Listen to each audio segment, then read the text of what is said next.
how does it work? Why is it that the pill functions the way it does? And the pill, air quotes, in general, hormonal birth control, why does it work the way it does? How does it work? Hormonal birth control, basically, the way it works boils down to this main idea. Without ovulation, pregnancy cannot occur. How can we safely and reversibly prevent ovulation from occur is the question that, early researchers and drug developers were trying to answer. Yeah, those are key elements. Yes. And so the key thing to realize at home is that there's not these aren't necessarily functioning as ovulation inhibitors, let's just say. It's like this random chemical that just presses pause on ovulation and therefore makes me never able to get pregnant, and it stops the process in its tracks. All you're really doing is supplementing with hormones that your body is already producing. Right. Okay. There are synthetic versions of those hormones, and that's because the oral bioavailability is very low of the bioidentical versions in most cases. Mm-hmm. And so that's why you see, yes, you're taking a progestin component, but it's not called progesterone. We'll talk about some of those forms. Okay. But again, that's more to do with how can we enhance bioavailability? How can we enhance how well the body absorbs these? And so that's why the dosing you'll see is kind of all over the place. But yeah, that's why a lot of women, when they see their birth control pills, it's levonorgestrel or ethinyl estradiol. And it's like, well, I guess that's estrogen. I guess that's the progesterone component. Can be a little confusing, but we'll get to that. So these are naturally occurring hormones that you're supplementing with a synthetic version. Mm-hmm. Okay. So why does that prevent ovulation? Mm-hmm. So underpinning the menstrual cycle, the physical changes that are occurring is this continual positive and negative feedback loop that works in a cyclical fashion. Okay. The hormonal cycle. Yep. So by taking exogenous hormones, you're essentially telling your body that, hey, through the course of my cycle, I have adequate levels of these hormones. So on day 0, let's say you start taking it, you're taking your estrogen component, you're taking your progestin component, and you're just essentially telling the brain, hey, I have the requisite level of these hormones. And then once, as that proceeds, once you get into the stages post ovulation, it's ultimately the presence of those hormones that then signifies to the brain that, oh, we have plenty of hormone.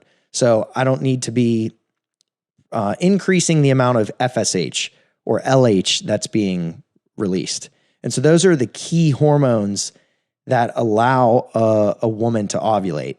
FSH and LH. Yes. So okay. Follicle stimulating hormone, luteinizing hormone. Okay. And it's ultimately the presence of these of estrogen and progesterone in the blood that's basically, again, telling the brain that, hey, we're good. We can ramp down production of these things that are ultimately going to drive ovulation. So you're essentially tricking your body into the idea that maybe it has already ovulated. And and for a lot of people, and for me initially in learning this, that may not have even been abundantly clear.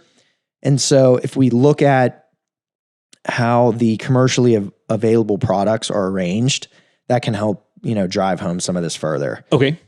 So most commonly, the regimen of birth control we'll see is the 21 days on of active hormone, 7 days off of placebo, or maybe it's iron or sugar pills or whatever. Mm-hmm. And so what that does is essentially creates it basically creates a cycle. It creates a menstrual cycle for a woman. So you are taking the estrogen and progesterone for those 21 days. On day 22, you completely stop taking them. Mm-hmm. And so what that elicits is this stark drop off in sex hormone that then would trigger, that's ultimately what triggers then the withdrawal bleeding that is seen in the normal menstrual cycle. Okay. So it's helpful to, it's helpful to think of it as almost that you're just mimicking a cycle. It's not necessarily how maybe your body would naturally be cycling. Right. It's just that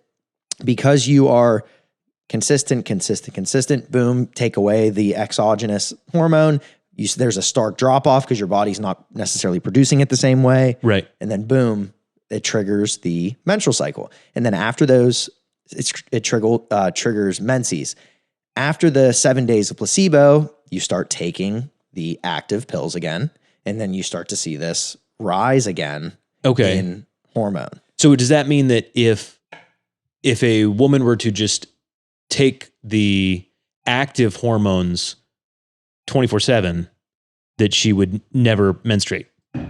That's a great question. And so, yes. Okay. So we talked about the most common form. The other forms would be extended use or continuous use.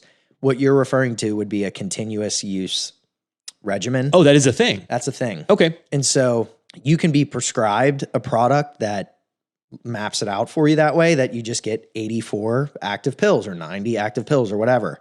Or if you were on a 21-day on, 7-day off regimen, you could theoretically skip the 7 days. Skip the inactive days. But then what happens is then you're getting it filled early, you're running out of pills quicker. Sure. And so you're better off kind of picking an option that already has it laid out for you that way. Yeah, talking to your doctor if you want it different. Yeah. Okay. And so the other option, sort of the secondary option to that, instead of continuous use, would be this extended use. And so what you can do is, instead of 21 on, 7 off, you can do 24 on and 4 off. So you can limit the amount of days of menses. And so for a lot of women, that's very attractive if they have very unpleasant side effects as a result of menses. Mm-hmm. These are appealing ways that you can tailor it to yourself. Or what you can do is you could take 2 to 3 months of continuous active pills, and then you have 1 week off every 3 months, let's say. Okay. So instead of completely eliminating it, you have just eliminated it, to a quarterly basis. Sure.